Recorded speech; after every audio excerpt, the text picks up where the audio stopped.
look into fair housing laws, and there's so much discrimination. Clients that as they are speaking with their agent, they're being guided towards communities that would be quote unquote a better fit. Well, many of our leaders look up at their offices and they realize that they all look the same. Everybody in the office looks the same. And yet that's not the reflection of their community. And so the question that we have to ask ourselves is, are the systems, the models, the businesses, are they fair?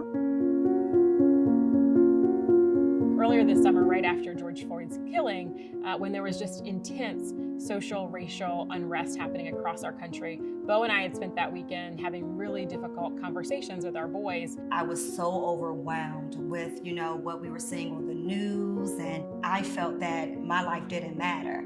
And that Sunday evening, we got a call from Gary Keller to have a conversation and say he stands with us and our family, and that he would be issuing a letter to the entire company to let everybody know his position and Keller Williams' position that stands against racism and supports the lives of our Black associates and leaders. He didn't just provide words around the need for social and racial equity in our country. He put action behind it, and the action was the formation of the Social Equity Task Force. And he read the letter to me, and it was really spot on. The thought put into creating the Social Equity Task Force, and also Gary just taking the time out to actually speak to his agents, it really meant a lot to me. Dear Gary, I am writing this letter after reading your email to the Keller Williams family and honestly overcome with emotion because my white CEO genuinely cares about me.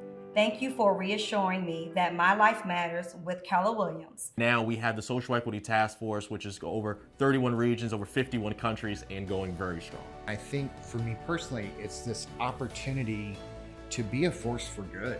We're the leaders, we're the leaders in training and coaching and now technology.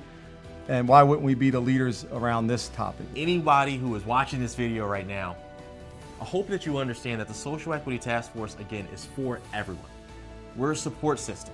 There was an agent that said they came back to Keller Williams because they heard that we have a Social Equity Task Force. Within the last 4 or 5 months, we have actually seen a 24% increase in minority leadership. Opening up room for conversation, that's our biggest win.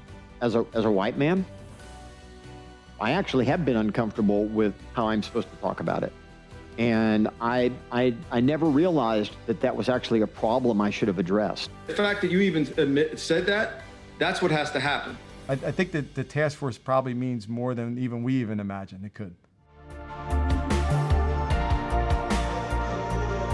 So earlier this summer, we had an opportunity to vote on the addition of equity to our core belief system for Keller Williams. We've never in the history of our company have we changed the core beliefs. Looking across these faces of people as they're making their votes, you can see the emotional reaction and you can see the eyes tear up as one after another this unanimous yes vote comes through.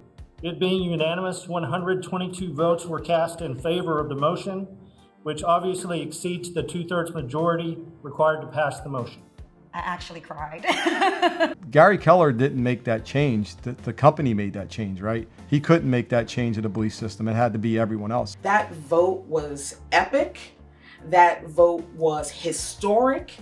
And that vote was monumental for Keller Williams. As the mom of 4 beautiful brown boys, I feel the impact. I feel the power. I feel the passion. I feel hopeful in the change of what is to come. The future looks bright for Keller Williams Associates of color. When I think of, what to expect, I'm thinking of more people that look like me in leadership roles, more people looking like me as a trainer. When we all work together, when we all support each other, that's when we'll really be able to see a change. That's when we'll really be able to see the greatness that the Social Equity Task Force and the Diversity, Equity, and Inclusion Committee is all about.